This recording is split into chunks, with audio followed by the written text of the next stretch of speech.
Jadi di antara syafaatnya Quran itu orang nggak jadi masuk neraka. Jadi syafaat itu ada dua, dari neraka diangkat ke surga, dan itu bisa lama itu.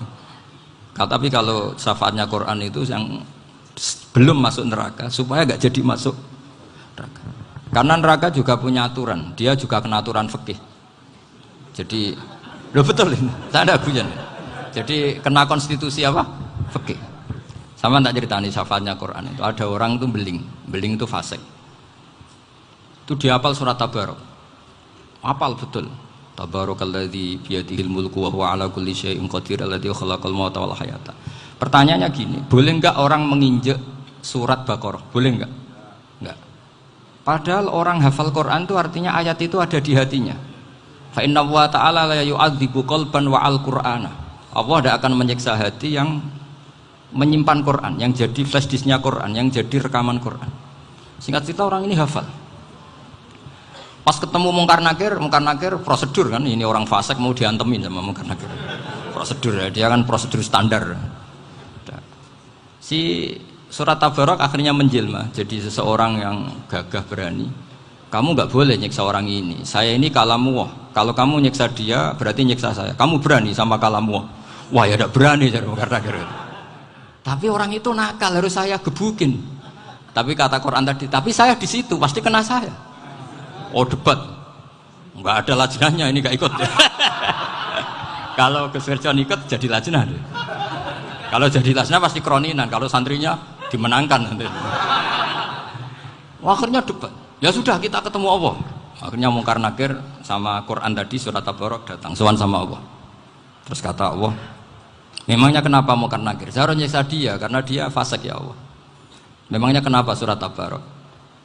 Saya ada di situ. Menurut aturan orang tuh nggak boleh injak-injak Quran. Kalau dia nutuk saya, nutuk Quran. Itu harus dikasih tahu fikihnya Mungkar Nakir. Akhirnya Allah ngendikan gini ke surat Tabarok. Ya sudah terserah kamu. Kalau terserah kula Gusti, Mungkar Nakir nggak boleh nyentuh orang ini. Ya sudah selamat. Sehingga terus itu sama baca di termasuk mukjizatnya surat Tabarok di tafsir Ibnu Katsir banyak. Karena tadi logikanya malaikat itu juga kena aturan fikih. Sehingga banyak ulama termasuk Said Muhammad ngendikan pertanyaan Mungkar Nakir itu tidak semua orang kena. Kalau semua orang kena nanti kalau tanya Nabi Muhammad, waman nabiyuka? Kacau kan jamnya. Nabi kamu siapa? Lu saya ini nabi. Ya kan? Lah nanti kalau pas ketemu Nabi Ibrahim, waman abuka? Jadi repot kan? Makanya ada kiai yang guyon kalau ditanya, "Marabbuka?" Saya ini guru tauhid sembrono. Saya ini ngajar Ummul Barohin, kamu tanya Marabbuka. Masyhur itu keramatnya Imam Malik itu. Ada Ashabu Malik, rajulun min ashabi Malik. Beliau ditanya Mungkar Nakir, "Marabbuka manabiuka?" Imam Malik datang, ini seumur-umurnya itu ngajar tauhid. Kok kamu bedai enggak sopan kamu? Nah, kita berharap barokah sampean ngaji nanti itu. Yes.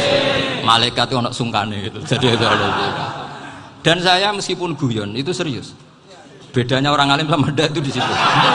Kalau orang alim itu guyon itu masih bener, masih serius. Coba saya bacakan ayatnya. Ala inna auliya Allahi la khaufun alaihim wa lahum yahzanun.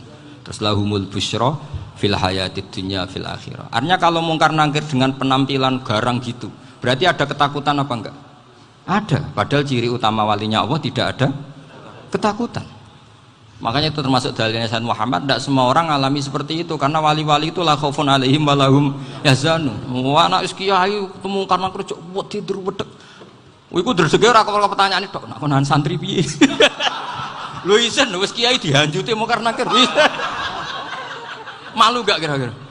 Mesti pelengane konan santri piye? Nah jawabannya gampang karena pernah ngajar tauhid. Makanya Sayyidina Ali ini cerita ini ada di kitab Nurul Dholam. Sama lihat di kitab Nurul Dholam karangannya Syekh Nawawi Banten. Itu Sayyidina Ali itu ya, andekan orang biasa mungkin ya agak-agak hasut, tapi ini wali gak boleh kamu katakan hasut. Dia itu mangkal sama Umar. Orang kok setiap orang pernah dibentak. Apa dia berani bentak Mungkar Nakir? Penasaran dia. Bagaimana kerengnya Umar itu berlanjut enggak gitu kira-kira. Akhirnya minta, ya Allah saya minta kasyaf. Ya karena yang minta Sayyidina Ali karena mau wajah dituruti sama kasuf. Dilihat Sayyidina Umar pas meninggal itu. Jadi hasud itu ya kadang penting asal baik. Loh betul bahasa Kanjeng Nabi kadang la hasada illa fisnaten. Itu Nabi bahasakan ya hasad. Gus Verson saja yang nafsirkan ghobtoh itu kan gaya-gayanan sebagai ulama. Aslinya Nabi ngendikan itu la hasada illa fisnaten. Ulama yang ganti itu namanya ghobtoh. Wong Nabi sendiri nyebut hasad kok kamu tafsiri ghobtoh. Ya hasad ya hasad. Udah enggak usah ditawil-tawil pokoknya gitu. Kalau sampean nggak percaya nggak apa-apa. Kok gitu aja kok repot. Karena sampean nggak percaya kemungkinannya dua. Satu nggak ngerti. Dua sama-sama alim kan dari awal kalau sama-sama alim kan laisali alimin ayuqallida aliman akhor. Kita nggak perlu saling mengikuti. Ngapain hasud? Biasa aja. Akhirnya Sayyidina Ali kasut. Pas Umar bangun, setelah mati kan bangun, setelah meninggal bangun. Mungkar Nakir datang dengan perang yang sangat garang. Itu digambarkan Sayyidina Ali matanya itu kal kidril ghali. Kayak apa? Kendil yang apa? Menganga. Wah, seru. Sayyidina Ali senang, paling takut ini Umar. Senangnya bukan main, wah ini mesti takut Umar. Biasa. Ternyata enggak, Umar malah bangkit. Woi, Mungkar Nakir. Kamu tahu menghadapi siapa? Itu betul. Kamu itu menghadapi temannya Ahabbal Khalqi ilallah. Yang diandalkan temannya bukan dia. Kamu tahu yang kamu hadapi, saya ini teman kekasihnya Allah. Jadi boleh kamu mengandalkan Mbak Virjon. Tapi nanti resikonya Mungkar Nakir tanya, itu Virjon siapa? Wah itu masalah kan. Makanya syaratnya wali itu harus ma'rufun fis sama. Di langit sudah populer. Makanya dulu ada orang yang saking seninya Abdul Qadir ditanya apa saja jamnya Abdul Qadir Al-Jilani itu aman karena beliau populer. Makanya program kita harus populer dulu di langit. Nah, itu nanti kalau dicatut oleh santri-santri nggak apa-apa. Kalau nggak populer nanti dicatat itu siapa? Masalah ini. Umar itu yang dibanggakan itu, kamu tahu saya siapa? Ya enggak tahu. Saya ini temannya kekasihnya Allah. Temannya Muhammad. Iya Muhammad Rasulullah. Wah mikir waduh. Repot. Loh di dunia aja gitu kan temannya presiden, temannya panglima, apalagi ini temannya Sayyidul Awalin wal Akhirin. Di dunia aja bilang temannya presiden, menteri orang sudah takut, apalagi ini temannya Sayyidul Awalin. Hanya Mungkar Nakir terus konfirmasi sama Allah, gimana ya Allah ini ngadepi. Sebetulnya yang diandalkan itu temannya, bukan dia. Wah, akhirnya sama Allah dibilang, ya bu, ya sama seorang seperti itu bu yang sopan. Terus semenjak itu Mungkar Nakir itu nggak selalu berpenampilan seperti itu sangat. Jadi semoga itu konsisten sampai nanti. Jadi kamu kalau ingin nggak takut Mungkar Nakir jadi wali dulu. Karena syaratnya tadi hanya wali sing la khaufun alaihim walahum yahzanun lahumul busyra fil hayatid dunya fil akhir. Jadi orang itu kalau ngaji itu harus khatam. Jangan semuanya kena pertanyaan. Dan kalau semuanya kena pertanyaan nanti repot. Kalau Nabi Muhammad ditanya waman Nabi juga. Nabimu siapa? Lu kan terus jadi aneh. Jadi makanya ketika Sayyid Muhammad semua ulama lah, nggak ada am kecuali ditaksis. Kecuali sifatnya Allah. Misalnya bikulli syai'in alim ya benar-benar bikulli syai'in. Tapi kalau am semuanya pasti ada taksis. Meskipun dalam muhawarah muhadasah biasa. Misalnya contoh gampang istri kamu baru seneng kamu, Mas nak pengen apa-apa aku lapor aku gak apa-apa Mas, mesti aku seneng sama lapor. Iku dia aku pengen wayo. Wah langsung jadi apa wae. Mesti apa wae maksudnya kecuali itu gitu. Padahal kalau ngomong Mas sampean ingin apa saja tak dukung. Terus sampean bilang, "Kepengin iku wayo." Kira-kira disetujui apa enggak? Sama seperti kita kalau punya teman akrab, wah senang omahku gak apa-apa, anggap ya omahmu dewe. Terus mlebu-mlebu kamar. Jadi tidak ada am kecuali di taksis. Artinya kalau ada cerita bahwa orang mati pasti ngalami ditanya Mungkar Nakir itu pasti ada am yang di taksis. Itu pasti juga dialami para anbiya, para auliya. Karena ciri utama wali itu la khaufun alaihim walahum yahzanun. Kemudian saya yang mau cerita ya, supaya sampean bisa menghadapi dunia global ini. Tak bawa tafsir Munir termasuk tadi. Kenapa orang Islam, Rasulullah SAW itu lebih senang kalau yang menang itu orang Nasrani Romawi, ketimbang yang menang itu orang Faris, dalam hal ini ateis. Karena orang ateis itu lebih ngeri. Sebetulnya beberapa penemuan sains, terutama di ilmu medis, itu orang Amerika, kayak cloning. Tapi orang Amerika itu masih dilarang oleh gereja untuk mengaplikasi. Karena nanti bayi cloning itu dipakai suku cadang. Di Amerika masih ditentang oleh fatwa-fatwa agama, baik Islam maupun Kristen. Tapi di Cina itu dipraktekkan, karena nggak ada halangan agama. Di Cina itu biasa ada kondom diolah lagi jadi alat-alat aksesoris. Di Amerika tidak ada, karena masih ada agama, masih ada larangan. Sehingga orang Islam itu lebih takut kalau yang menang itu Persia, karena terus cara berpikir ternyata Tuhan itu tidak ada, langit nggak ada perannya. Jadi ketika yang menang Nasrani masih berpikir itu pertolongan Tuhan, meskipun mungkin cara mengatakan Tuhan beda dengan kita. Tapi ada satu kesamaan bahwa kekuatan samawi itu ada. Nah, itu disebut ghulibatir rum fi adnal ardi wa hum min ba'di ghalabihim sahlibun. Di sini diterangkan oleh Syekh Nawawi supaya kamu tidak salah paham. Sebetulnya kamu katakan misalnya wah itu paham liberalisme, sebenarnya saya tidak tersiksa. Cuma takut yang mengatakan seperti itu cek goblokir atau ngaji gitu. Itu aja masalah saya. Ini saya baca ini karangannya Syekh Nawawi, karena tadi kata Mbak Firjon ngaji itu harus sama orang yang bersanad. Saya ini kalah sama beliau itu berkali-kali. Secara nasab saya harus manggil Mbah. Secara silsilah ilmu saya juga kalah lagi. Saya sering disewani sama cucu-cucu Syekhona Khalil. Kiai Siddiq itu termasuk murid dekat beliau, Syekhona Khalil. Kalau itu berarti kan Gus Firjon, Ahmad, terus Mbah Siddiq. Mbah Siddiq ngaji Syekhona Khalil. Syekhona Khalil itu pernah ngaji langsung sama Sayyid Zaini Tahlan. Berarti beliau dari Sayyid Zaini Tahlan itu baru generasi kelima. Sementara saya itu sudah ke-7 atau ke-6. Saya, Mbah Mun, Mbah Karim misalnya, Mbah Hashim, Mbah Mahfud Termas, Sayyid Abi Bakar Sato yang arangnya Anatul Tolibin, baru Sayyid Zaini Tahlan. Berarti saya ke-7, kalah lagi. Tapi untuk jadi wali biasanya cepat saya. Karena syaratnya jadi mbah itu ngalah demi putu. Jadi kalau beliau ngotot, saya dulu Gusti, saya mbahnya. Wah itu mbah yang nggak baik. Pasti jatahnya dikasihkan apa? Cucunya dulu. Makanya Abdul Muthalib itu orang yang dapat wangsit, tapi yang jadi nabi itu cucunya. Jadi dalil saya banyak. Sebenarnya Abdul Muthalib itu sudah sering dapat wangsit. Karena saya bahasakan wahyu, Nabi yang protes, enggak Nabi kok dapat wahyu. Tapi sebetulnya Abdul Muthalib itu masyhur. Kalimat-kalimatnya menunjukkan bahwa beliau itu sudah dapat wahyu kalau nanti cucunya itu jadi apa? Nabi. Makanya senangnya bukan main Abdul Muthalib sama Rasulullah. Putu seneng, mbah seneng putu. Jadi mungkin, jadi sampean enggak usah protes loh.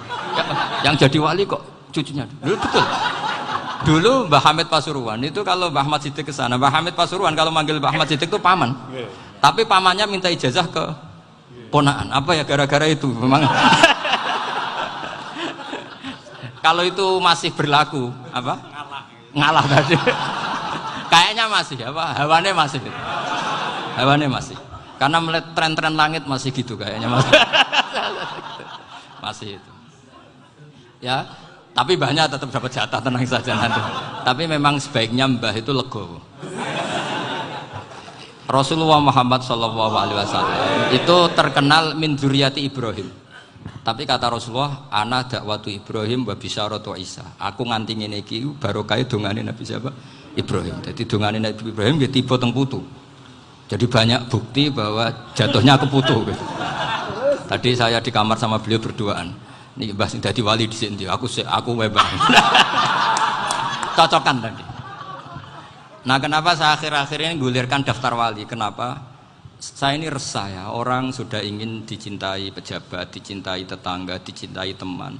Tapi kadang-kadang orang lupa lagi dicintai Allah. Makanya saya meskipun guyon, tapi ini amdan, bukan sahwan. Supaya orang punya cita-cita lagi jadi wali, ingin dicintai Allah. Kita ini terlalu lama ingin dicintai makhluk. Mbok ya naik kelas sedikit lah. ingin dicintai Allah Subhanahu wa Ta'ala. Meskipun saya guyon, tapi tadi guyon saya tuh lebih serius ketimbang serius Anda.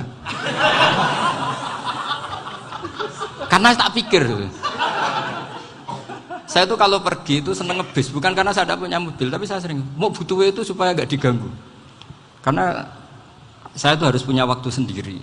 Kalau bis kan ketemu orang nggak kenal, tapi sekarang ya agak susah, banyak yang kenal. Dan susahnya lagi nggak minta ijazah, minta foto. Aduh. Repot tuh. Mau dibenci itu umatnya Rasulullah Shallallahu Alaihi Wasallam. Mau disetujui itu sanatnya mana? Kalau ketemu orang alim minta apa? Foto. Itu nggak ada sanatnya. Nggak tahu saya itu mazhab dari mana itu. Ya mazhab milenial yang jelas itu kan. Ini tak baca ya biar dapat. Karena ini kenangan saya sama Mbak Ahmad Siddiq. Saya masih ingat betul beliau ngisi hallnya Mbak Abdullah bin Umar, berarti abahnya Mbak Hamid. Karena mbah saya itu Fatimah binti Khalid bin Umar. Kalau Mbak Hamid itu Hamid bin Abdullah bin Umar. Itu saya masih ingat betul zaman itu Mbah Hamid setiap hall di Lasem itu rawuh dan saya derek mbah saya karena masih misanan datang ke Lasem. Itu beliau pas itu ngisi sama Mbah Mun. Mbah Mun masih muda, Ki Ahmad Siddiq sepuh senior. Itu beliau cerita bahwa dulu ketika Indonesia dijajah Jepang itu para kiai mimpi dibacakan ayat Ghulibatir Rum fi adnal ardi wa hum min ba'di ghalabihim. Terus ada kiai yang tanya, takwilannya gimana? Ya nanti Jepang pulang bukan karena kita yang mengalahkan, tapi Jepang ada yang mengalahkan sendiri, meskipun tidak kita. Kayak dulu Faris tidak dikalahkan Islam, tapi dikalahkan Romawi, tapi yang senang umat Islam. Wa yauma idzi yafrahul mu'min. Itu luar biasa ulama-ulama kita. Delalah kejadiannya Indonesia seperti itu. Yaitu kita tidak mengalahkan Jepang, tapi Jepang pulang sendiri karena dikalahkan apa? Sekutu. Ya ini saya baca. Ini tidak usah dicek bacanya benar apa enggak. Sudah aman apa? Aman. Karena kalau saya salah itu ya sengaja. Artinya ya sengaja saja. Ya biasa maksudnya. Saya kemarin ngisi di Pondok Peloso, di Pondok Al Munawir Jogja. Salah itu ada dua. Ada salah yang memang benar-benar salah. Itu enggak apa-apa, bisa dimakfu. Karena mesti sange wong goblok salah yang terus itu. Ada salah bawaan ilmu, itu repot tuh dadaninnya. Karena misalnya kita yang biasa belajar qiraah sabah wayah sibuhu, mesti diulang lagi wayah sabuhu. Karena qiraahnya Imam Asim itu hasibah yah sabu bi fathis sin. Sementara kita kalau ngaji kitab kulino yahsibu. Sehingga kita yang biasa belajar sabah itu kalau baca kitab itu kayak orang bingung. Kadang-kadang yang ngaji juga bingung. Gus Pak mocok di bulan pilih. Ya tepat-tepatan. Ada yang mengatakan Gus Pak bingung. Ada yang mengatakan Gus Ba alim alamah, ya tepat-tepat nasib tadi. Karena memang ya sab'ah memang seperti itu. Misalnya kufuan itu Imam Asim baca kufuan. Tapi beliau punya murid namanya Syu'bah. Itu kalau baca kuf'an. Makanya kita itu, ini kan khataman Quran ya. Jadi saya menyinggung sedikit tentang qiraah sab'ah. Tadi beliau juga sudah tak kasih kitab saya Hifdzuna Liyadal Mushaf. Sama tak ajari latihan sab'ah. Memang angel ya. Makanya yang nggak bisa itu wong pinter. Sudah tahu angel ya nggak usah diteruskan kan. Orang menghindari barang angel itu pinter apa goblok? Pinter. Berarti wong goblok pinter. Saya tuh makanya sama orang goblok tuh respect. Jadi orang alim tuh angel apa gampang? Angel. Menghindari barang angel pinter apa goblok? Loh, orang menghindari barang angel pinter apa goblok? Pinter. Berarti wong goblok pinter. Jadi saya sama orang-orang goblok itu respect. Sudah tahu jadi orang alim angel ya barang angel ya harus dihindari. Makanya saya ini insya Allah umatnya Nabi yang termasuk yang terbaik. Amin. Karena mencintai umatnya Nabi termasuk yang goblok. Waduh. Itu tidak gampang itu. Karena tadi sudah tahu ya. Seperti itu loh orang naik panjat pinang itu yang naik karena ingin hadiah. Yang nonton sudah tahu wah licin kok dinaikin mau keplodok ya. Tapi orang sepakat yang nonton juga pinter karena sudah tahu ribet kok. Tukun yang pasar kena lah apa mana. Sama juga gitu. Ngalim tafsir angel, ngalim fikih angel. Ada karek ngaji ngerekam kan gampang. Itu pinter apa goblok? Pinter. Iya. Makanya kula niku mbok burohno ngono tok. Saya tadi dinasihati Mbak Firjon muga-muga hati saya selamat. Saya itu meskipun kata orang banyak muhibbin saya banyak, tapi saya insya Allah tidak riak. Saya itu pakai kitab namanya Tasbitul Fuad, itu karangannya Said Abdul Al-Haddad. Ketika beliau punya muhibin banyak ditanya, bagaimana ya Habib Anda menjaga hati Anda? Jamnya Said Abdul Al-Haddad itu unik. Innama azzamu Allah. Mereka itu sebenarnya menghormati Allah. Cuma butuh sarana, dan itu saya. Jadi saya tahu sampean semua itu mencintai Quran, mencintai sunnah Rasul, mencintai hadis-hadis Rasul. Cuma sampean kan karena nggak paham, terus manfaatkan saya. Jadi sebenarnya saya ini korban. Korban. Jadi saya mau riak gimana? Korban kok mau. Bangganya di mana tuh? Coba sampean misalnya ngaji tafsir, belajar sendiri kan susah. Terkibnya susah, maknanya susah. Bahkan beli kitabnya kadang tidak kuat. Loh, untuk jadi alim tafsir itu kan harus beli kitab. Loh, saya sering belajar kitab itu jutaan. Tafsir Tobari, saya pernah beli kitab Fakhrur Razi itu berapa coba? 27 jilid. Karangannya Fakhrur. Belum karangannya ulama modern, Imam Sya'rawi. Itu berapa jilid? Itu jutaan.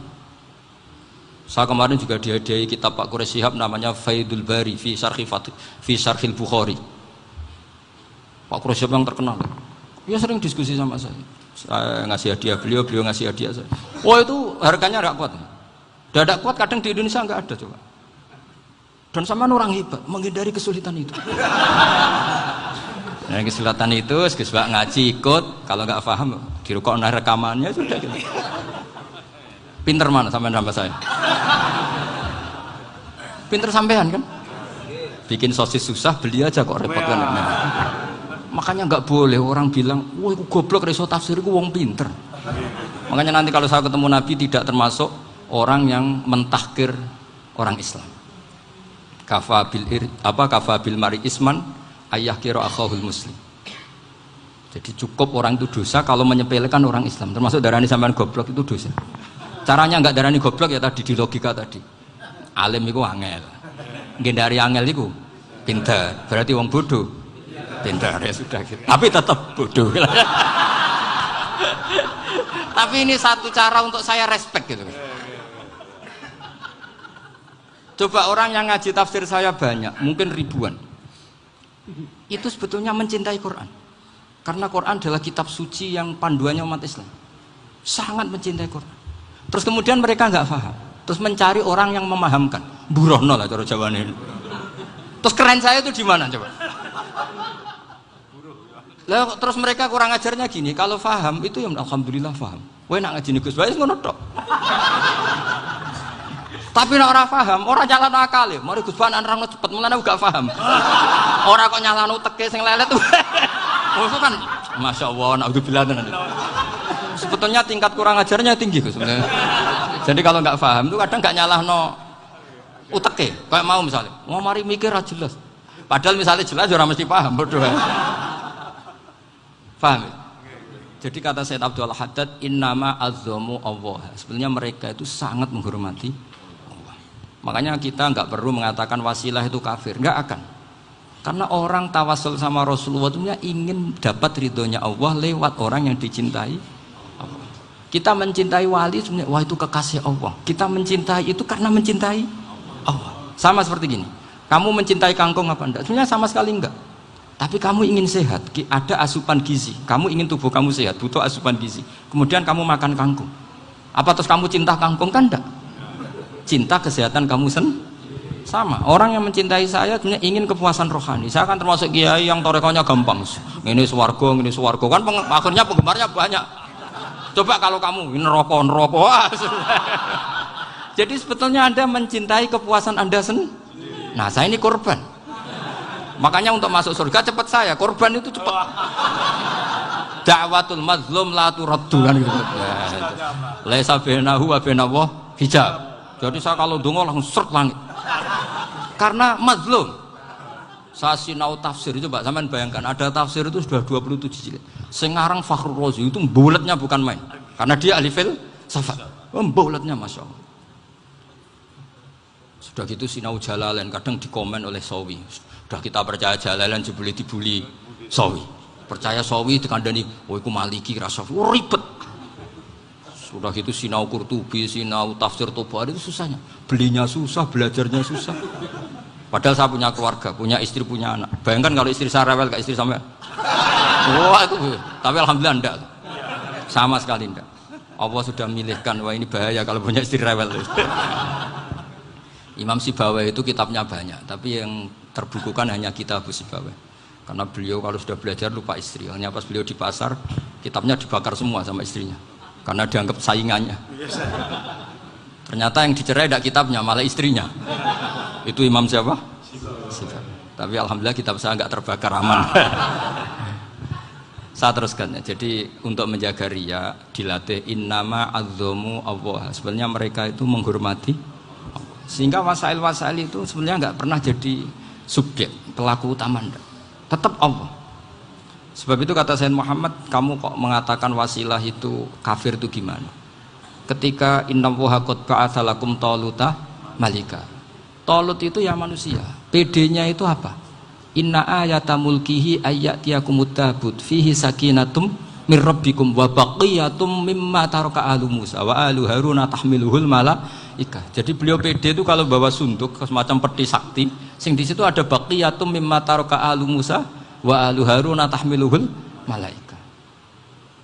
Ya kayak semacam jimat. Tapi saya bukan mensyariatkan jimat enggak, karena nanti banyak penjual yang pembohong juga gitu loh. Cuma cerita, kamu tidak usah mengatakan kafir. Dulu Talut PD-nya kalau bawa sunduk semacam peti kesaktian yang di situ ada baqiyatum mimma taraka alu Musa wa alu Haruna tahmiluhul malaika. Sehingga Khalid bin Walid meskipun beliau sahabat dan menyaksikan wajah Rasulullah SAW, itu bawa sya'aratun min sya'aratihi Rasulullah SAW, bawa rambutnya Nabi. Perang kemana-mana itu diletakkan di pecinya. Nanti sama tanya lagi, masa pakai peci Khalid bin Walid ini? Wah panjang, sampai itu repot. Sampai tak warai ngaji usul fikih. Usul fikih itu kalau ngaji itu ada istilah tangkihul manat. Ini mestinya wilayah yang kita bisa berdebat sama Mbah Firjon.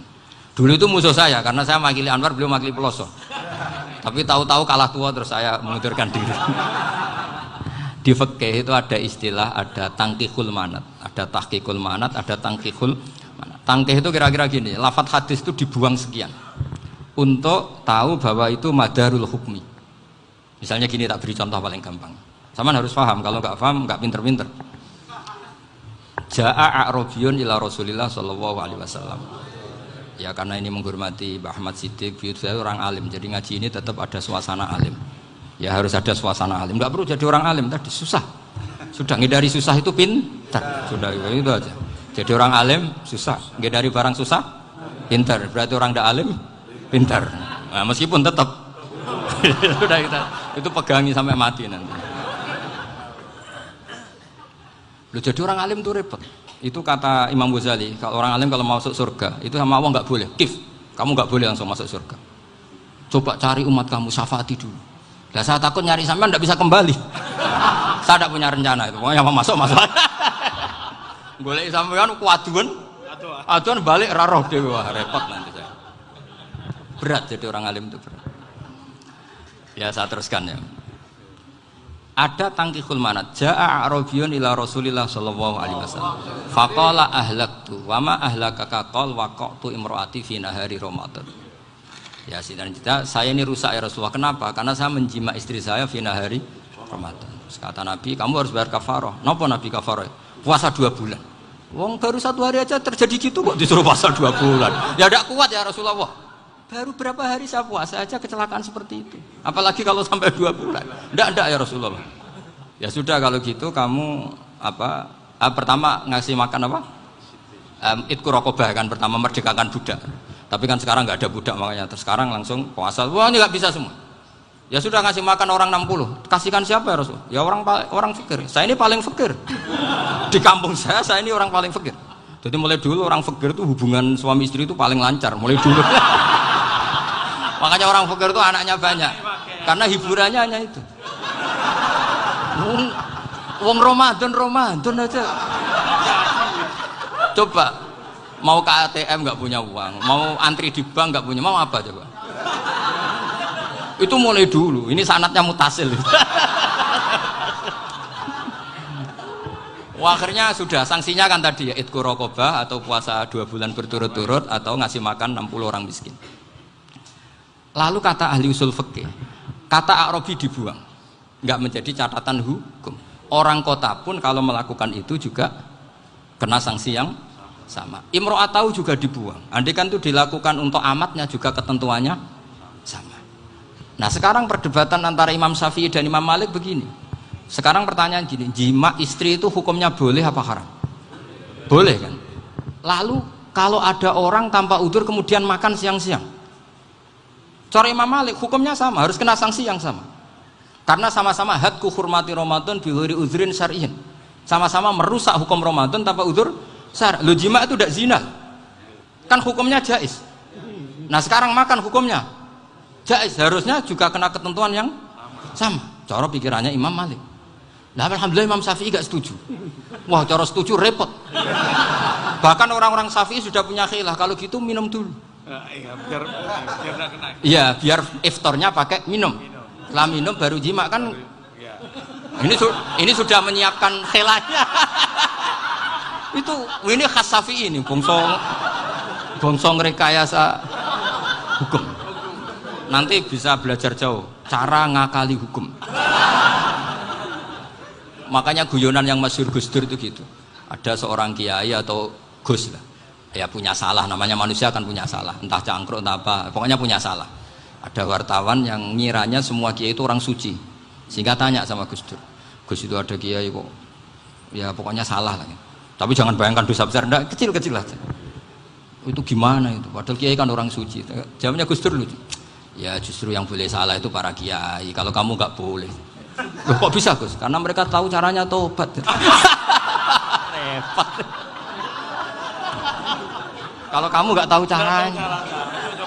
Sama pelanggaran hukum itu ya harus pakar-pakar hukum. Itu yang tahu caranya rekayasa. Kalau kamu ya kena pasal kan ya. Jadi kamu jangan niru saya ini punya sekian cara untuk kembali. Nah, itu namanya khilaf. Makanya kata Sayyid Muhammad, kamu tidak usah anti khilaf. Karena Abu Hanifah itu membolehkan khilaf, kitabul khiyal. Yang penting kamu soleh dulu. Setelah soleh nanti Allah maklumi. Soleh dulu, syaratnya soleh dulu. Kalau tidak soleh jangan. Contohnya gini, ada orang mau puasa lemes sekali, mau makan. Gampang. Kalau langsung makan kan kayak hadku hormati Ramadan bi ghairi udzrin syar'iyyin. Aku langsung mau jembera sowan Mbah Firjo. Sudah status saya apa? Musafir. Ya sudah, berangkat aja sampai Tuban makan. Nanti kalau nggak jadi ya nggak apa-apa sudah. Kan mulai pergi sudah musafir. Saya tidak tahu nanti malaikat tertarik gebuki nggak tahu. Tapi itu ada khilafnya. Asal soleh. Karena kata Sayyid Muhammad dan semua kitab mengatakan itu. Kalau sampean nggak tahu ya kebablasan. Nabi Ayub, yang terkenal Gudiken itu siapa? Ayub ya. Nah, itu yang Israiliyatnya akan seru lah. Gudiken dikukur bek kreweng itu terlalu lah kalau itu. Untuk kreweng konti ning Arab ora ono kreweng itu sudah masalah itu. Singkat cerita, Nabi Ayub ketika diasingkan kaumnya itu kan nggak punya sumber makanan. Lah orang lelaki itu mulai dulu egois. Istrinya Nabi Ayub itu cantik sekali, udah cantik, rambutnya bagus. Makanya kamu nggak usah tanya kenapa istrinya kayak banyak yang cantik. Ya, nah, warasatul anbiya, nggak boleh gitu. Kalau nggak cantik ya warasatul anbiya dari segi balak. Istrinya Nabi itu semuanya cantik. Nggak usah tanya sebabnya apa, pokoknya gitu, semuanya cantik. Singkat cerita, beberapa kali istrinya Nabi Ayub itu kerja demi bisa nafkahi Nabi siapa? Suatu saat itu tidak ada pekerjaan yang cukup untuk beli roti. Satu-satunya peluang dapat rezeki itu putrinya raja itu rambutnya berondoli. Terus ada sayembara siapa yang rambutnya bagus mau dibeli. Sampai rambutnya istrinya Nabi Ayub itu dijual. Nabi Ayub tersinggung karena itu mengurangi kecantikan. Jadi lelaki mulai dulu gitu.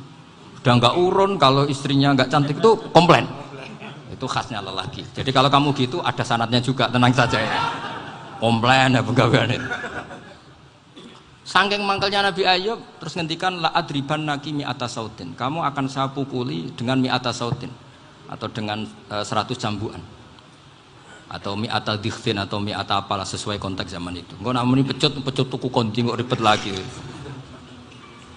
Singkat cerita akhirnya ketahuan bahwa istrinya menjual itu demi Nabi Ayub. Allah nggak ridho kalau kekasihnya yaitu istrinya Nabi Ayub wis perjuangan kayak gitu malah kena hukuman. Tapi Allah juga nggak ingin kekasihnya yang bernama Ayub melanggar sumpah. Padahal beliau sudah sumpah, wallahi demi Allah nanti tak pukul dengan 100 kali. 100 kali dengan lidi lah misalnya, contoh yang gampang tuh lidi. Akhirnya sama Allah dikasih satu solusi. Wa khud biyadika dikhtan fadrib bihi wala tahnas.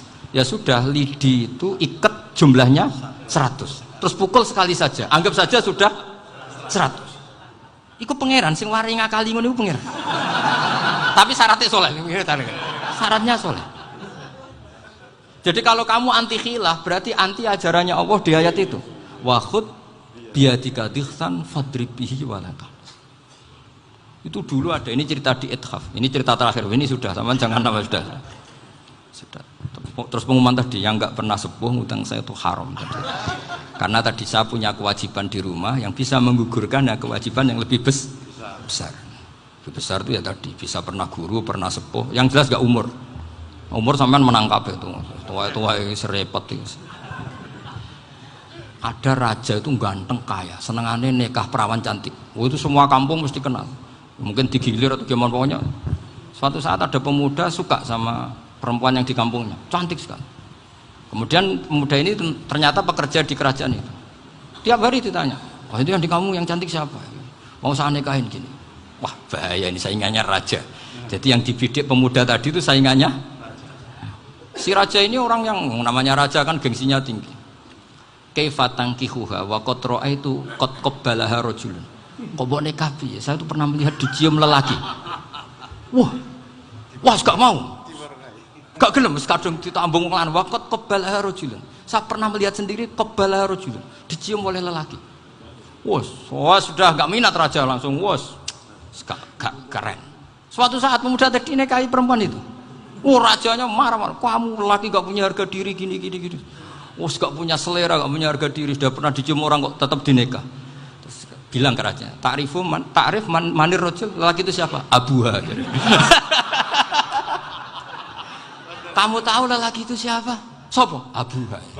Bapaknya. Saya kan hanya bilang rajulun. Pernah dicium lelaki. Lah pikirannya raja lelaki wis kowe-kowe ngene iki. Tapi butuhnya canom mau rojo ben gak sido itu aja tuh. Baru kayak digulirkan gitu, wakot kebalah rojulun. Wah nggak mau. Setelah itu suatu saat pegawainya tadi nikahi perempuan. Kamu nggak punya harga diri gini. Kamu tahu mandir rojul apa abuha? Wah nak ngono aku gak popo. Lah monggo sakniki wis bojo kula. Ora trimo wis diambung wis macam-macam. Lah itu namanya khilah. Apa? Khilah. Kalau di Balawa disebut tauriyah atau apa. Tapi saya tidak ngajari sampean seperti itu. Sudah pinter sebelum saya ajarin. Bangsa ngakali kan sudah pinter. Ya ini terakhir tak baca Arabnya saja nanti. Bismillahirrahmanirrahim. Biar dapat barokahnya Syekh Nawawi juga barokahnya guru-guru. Bismillahirrahmanirrahim. Wasababu nuzuli hadil ayati annahu kana baina farisa war rumi qitalun wa kanal musyrikuna yawadduna antaghliba farisu ar-ruma. Di anna farisa kanu majusiyan ummiyin wal muslimuna yawadduna ghalabatar rum ala faris liqaunihim ahla kitabin. Jadi zaman dulu orang Islam lebih senang kalau yang menang itu orang Nasrani. Kalau bandingannya ateis. Karena bagaimanapun percaya kekuatan langit. Sementara orang ateis sama sekali tidak percaya kekuatan. Apapun bedanya kita dengan Nasrani itu ada kesamaan, yaitu percaya adanya kekuatan langit. Sehingga ketika orang Romawi kalah itu orang Islam ikut susah. Paham ya? Makanya ini tak baca biar sampean enggak macam-macam pikirannya. Fab'atha Kisra saat terusnya, ya pokoknya seperti itu.